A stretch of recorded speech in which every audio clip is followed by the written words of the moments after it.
les harmoniques de l'amour. Je vous retrouve en ce lundi matin pour la petite guidance des énergies relationnelles de la semaine.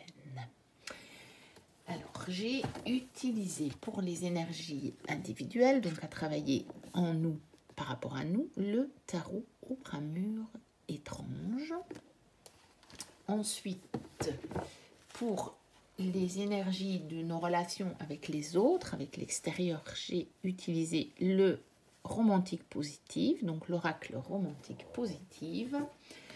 Et pour le petit bonus, le petit conseil, j'ai utilisé l'oracle les vertus du cœur. On va voir tout de suite ce que ça donne. Alors, nous avons ici l'impératrice, une carte très printanière, très de saison, hein, verte avec des fleurs. Et puis, nous avons le cavalier de coupe. Alors, pareil, nous avons pas mal de fleurs. Et nous avons un petit peu de vert jaune, on va dire, qui peuvent représenter des feuilles, mais aussi, je dirais, éventuellement des étoiles. Alors, je pense qu'on va être dans une semaine pour cultiver l'amour envers soi. Nous avons ce cavalier de coupe qui cherche l'amour, qui conquiert l'amour, qui se met en route vers l'amour. Et nous avons cette impératrice qui est quand même cet archétype de la fertilité, de l'abondance, mais de la mère aussi, et quelque part de l'amour incarné, de cet amour qui fait que l'on prend soin aussi. Alors, dans cette carte, comme vous le voyez, nous avons un petit peu cette notion aussi de mise à nu, d'authenticité, parce que je pense qu'en fait, cette semaine, moi je vois ça comme une quête de l'amour de soi, mais dans son authenticité. Alors, ça va peut-être nous amener un petit paradoxe, dans le sens où, bien sûr, ça va être l'amour de soi, de toutes les parts de soi, y compris celles qui nous plaisent moins. Et en même temps, avec ce cavalier qui pour moi ici part vraiment à la quête, à la conquête de l'amour avec sa coupe,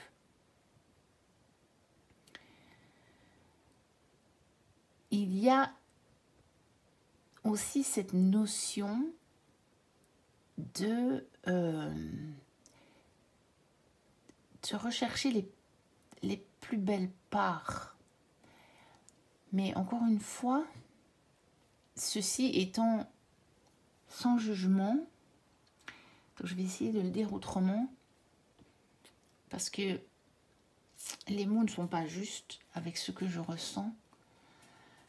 En fait, ce sera de bien sûr nous englober dans notre totalité, hein. Donc y compris les parts qui nous plaisent moins. Ça, il n'y a aucun doute là-dessus. Et en même temps, j'y ressens de nous concentrer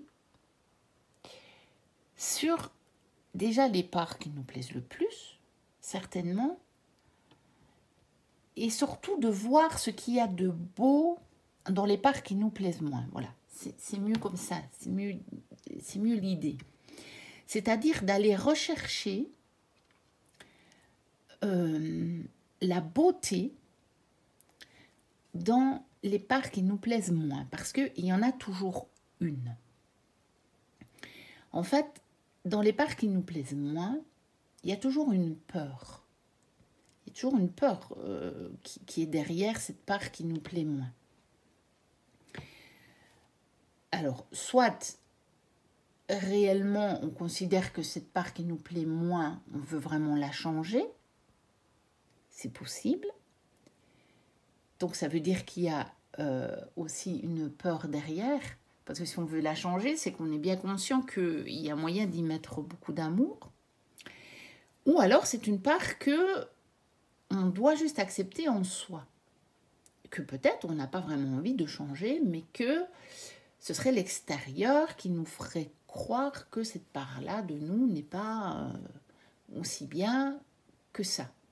Et là, j'y intègre une petite notion de jugement de la part peut-être de l'extérieur, de ce qu'on peut ressentir comme du jugement par rapport à ce qu'on dit l'extérieur. Et ce qu'il faut vous dire, c'est qu'il y a quand même toujours de l'amour. Parce que, par exemple, si on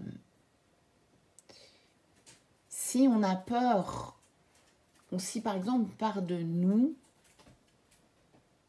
imaginons que cette part de nous qu'on n'aime pas, c'est par exemple le fait de se mettre très rapidement en colère. D'accord ? Et c'est là, on aimerait bien la changer parce que finalement, on se rend compte que ça ne nous rend pas très serein. Et on va se dire, oui, mais la colère n'a rien de beau. Si, la colère, ça a du beau. Bien sûr que oui. C'est ce qu'on va en faire qui pourrait être jugé comme moins beau. La colère, déjà, elle nous donne une indication de quelque chose qui n'est pas en accord avec notre moi profond. Ça, déjà, c'est certain. Mais surtout, la colère est souvent la manifestation de l'impuissance à changer les choses. Et donc, vous avez cette peur de ne pas être capable de changer les choses. Et où est l'amour là-dedans ? Ben, l'amour, c'est que vous avez envie que les choses soient en accord avec vous-même. Donc vous voyez comment l'amour et la peur peuvent être liés aussi. L'amour, c'est que vous avez envie de cette sérénité au cœur de vous et au cœur de votre vie. Et si vous ne ressentiez pas en vous cette impuissance à changer les choses, il n'y aurait pas de colère. En fait, penchez-vous un petit peu sur des expériences que vous avez vécues, certaines choses qui ne vous conviennent pas et qui, pour autant, ne vous mettent pas en colère. Généralement, et vous me direz si vous avez un exemple qui contredit ce que je dis, hein, parce que ça m'intéresse de voir. Parce que moi, de mon expérience que j'ai vue, c'est que quand il y a de la colère, c'est que je n'ai pas le moyen immédiat de changer les choses. Sinon, ça ne me met pas en colère, en fait. Je vais me dire, ah, ça ne va pas, on va faire autrement. Par contre, où ça peut me mettre en colère, c'est quand moi, je me sens impuissante à changer les choses. Or, parfois, c'est parce que justement, c'est l'extérieur qui déclenche cette colère. Hein. Et donc, je me sens impuissante, puisqu'on n'a pas toujours le pouvoir dans l'immédiat de changer l'attitude de l'autre, ou ce que l'autre a fait, ou peu importe. Mais ce qui nous met en colère, c'est pas nécessairement l'autre, ni ce qu'il a fait. C'est notre impuissance à le changer. Donc vous voyez que derrière, même les parts qu'on peut considérer comme moins belles, il y a cette vision plus haute. Et donc je pense que cette semaine, moi, de ce que je ressens, c'est de partir à la quête de notre plus grande authenticité. Donc, la quête de l'amour. Hein. L'amour de notre plus grande authenticité dans toutes ses parts.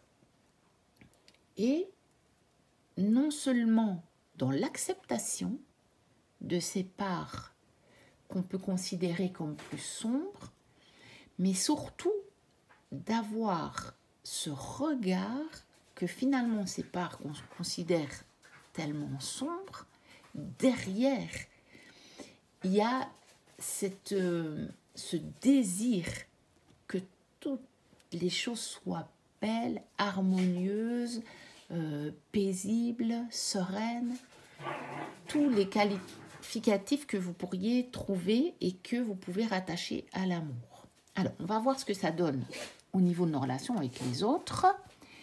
Ne me quitte pas. Il y a une question de pardon. Alors, aux petits soins et parce que c'est toi que j'aime. Ok, bon.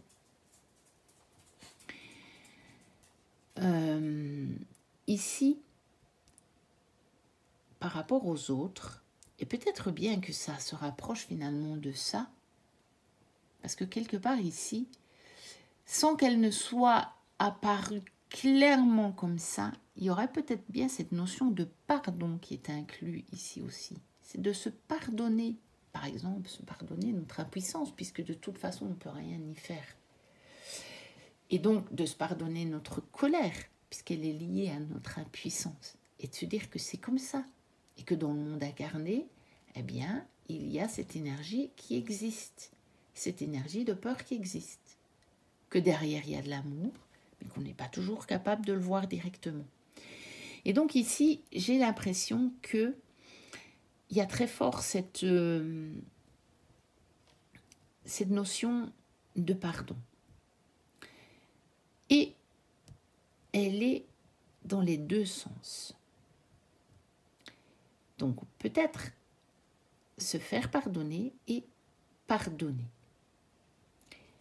Et on va commencer par pardonner, ce qui fait qu'il y aura probablement cette énergie du donner-recevoir qui va apparaître. Parce que on a écouté son cœur, on a suivre son cœur, on a prendre soin. Donc, aux petits soins, c'est les petites attentions. Vous voyez, les petites attentions qui sont parfois tellement importantes, en fait. Parce que ça va juste être des signes de l'affection que l'on peut éprouver envers ceux qui nous sont proches. Et ça va être de pouvoir pardonner peut-être des manques de petites intentions. Pourquoi pas? Et ça va être d'écouter au-delà, d'écouter son cœur. Au-delà, peut-être des petites attentions qui auront manqué. Que ce soit vous qui ayez manqué de petites attentions. À ce moment-là, il va falloir vous pardonner vous-même et donc vous faire pardonner quelque part auprès de l'autre. Mais si vous vous pardonnez, ça peut aussi se faire automatiquement. Maintenant, tout dépend des petites choses qui ont manqué. Vous pouvez très bien en parler avec l'autre. Ce sera à chacun à voir comment ça va se manifester dans sa vie. Peut-être que pour certains, il n'y aura même pas besoin d'en parler à l'autre, de vous excuser. Et peut-être que pour certains, oui. Peut-être que simplement vous allez dire excuse-moi, je n'ai peut-être pas été très disponible, ou excuse-moi, je n'ai pas pensé à ça, ou voilà. C'est possible aussi, parce qu'on a vraiment cette notion de prendre soin, de choyer, de chérir, de gâter, vous voyez. Et je pense que le pardon, cette semaine, ça va être dans les petites choses. Ça va pas être dans des grosses choses, des grosses blessures. Ça va plutôt être dans cette notion du quotidien. Et ça va être ces petites preuves d'amour, vous voyez. Mais moi, je le ressens comme sur les petites choses. Donc, à la fois, prêtez attention, aux petites choses que vous pouvez faire pour les autres. Et en même temps, vous pardonnez et pardonnez à l'autre les manquements, soit qui ont pu avoir déjà lieu, soit qui pourraient avoir lieu cette semaine aussi. Parce que peut-être que justement cette semaine, vous serez dans une énergie où vous n'aurez peut-être pas toujours cette envie. Eh bien, pardonnez-vous quand même si vous n'y arrivez pas, mais on vous propose quand même de le faire. Parce qu'on vous propose de suivre votre cœur. On vous propose d'écouter votre cœur, parce qu'après tout, ce sont les personnes que vous aimez, parce que c'est toi que j'aime. Donc, parce que c'est votre enfant que vous aimez, parce que c'est votre conjoint que vous aimez, parce que c'est vos amis que vous aimez, eh bien, je vais écouter mon cœur. Et cette semaine, je vais penser à peut-être une petite attention. Ah oui, ça, je sais que ça lui fait plaisir. Eh bien, voilà, j'ai l'occasion de le faire, je vais le faire. Et moi, j'y vois des petites choses. Hein. Donc, n'y voyez pas des heures de sacrifice pour les autres. Ce sera, bah écoutez, on est le 1er mai, ça peut être le petit brin de muguet que vous allez apporter à quelqu'un, en vous disant, ah oui, c'est vrai. Peut-être que cette amie-là, pour le moment, elle est très seule. Peut-être que personne ne va lui offrir de muguet. Bah tiens, là, allez, je passe 10 minutes et j'apporte un brin de muguet. C'est qu'un exemple. Hein. Donc, vous le transposez dans votre vie. Parce que ça peut être un café que vous allez offrir fin de semaine à quelqu'un. Ça va être la même chose. Hein. On est bien d'accord. Moi, je vous donne des exemples qui me viennent comme ça pour vous donner un petit peu des exemples concrets de ce que je ressens dans l'énergie ici. Et puis, on va donc aller voir le petit conseil. Eh bien, voilà, regardez. C'est bien ce que je vous disais. C'est l'empathie. Tu es ce que je suis. C'est bien cette notion de pardon, mais à double sens. On nous dit bien que tout est lié, qu'on va ressentir très fort le lien entre nous. Cette semaine, peut-être que justement on va avoir l'occasion d'expérimenter cette empathie que très certainement plusieurs d'entre vous ressentent d'une manière assez naturelle. Moi, en tout cas, c'est quelque chose qui fait vraiment partie de moi. Je ressens directement l'énergie de l'autre. Dès que je suis en présence, c'est bon. Et donc, peut-être je vais ressentir des choses que l'autre ne va pas dire, que l'autre ne va même pas montrer, d'accord ? Je vais les ressentir et je vais écouter mon cœur. Et je vais me dire, je sens qu'il est un peu tristouille là. Eh bien, je vais lui faire un petit plaisir. C'est peut-être avec ma fille, hein. Par exemple, je peux très bien ressentir à un moment dans la semaine, toi, t'es pas au top. Mais tu veux pas me dire ce qu'il y a, parce que quand je vais te le demander, tu vas me dire, mais rien. Et peut-être que je vais avoir l'occasion, je sais pas, peut-être que pendant que je serai en train de faire des courses, je vais voir un petit truc qui lui fera plaisir, ou je vais mettre sur pied une petite sortie avec elle, ou vous voyez, ce genre de petites choses, de petites attentions, parce que on l'aura ressenti, ce que l'autre ressent quelque part, et que comme ces personnes-là, on les aime, on va leur donner cette petite attention. Et c'est en ça qu'on va voir que on aura été cette semaine dans la quête de notre vrai et de notre profonde authenticité. Parce que peut-être que à certains moments, on n'aura peut-être pas envie, on va se dire « Oh, non, je sais pas ». Eh bien si, cette semaine, oui. Et on va avoir aussi, je ressens cette énergie d'échange cette semaine. On n'a pas tempérance, Et on n'a pas le 6 de coupe, mais quelque part, vous voyez là, on a quand même cet ange qui déverse quelque chose, qui met une couronne de fleurs sur la tête de la dame. Et il déverse beaucoup d'amour avec ça. Et quelque part, là, on a des couples, vous voyez, sur les deux cartes. Et on a, moi je ressens cette énergie d'échange. On la ressent. Il y a, dans les deux sens, il y a pardonner et se pardonner. Et même se faire pardonner aussi. Se pardonner, se faire pardonner et pardonner. Et ressentir avec cette empathie, il va y avoir cet échange entre vous et les autres. Même si les personnes à qui ça va s'adresser n'ont peut-être moins cette capacité d'empathie. Mais ça, c'est pas grave parce que le tirage ici, il s'adresse à ceux qui vont l'écouter. Donc, le conseil, il est pour vous.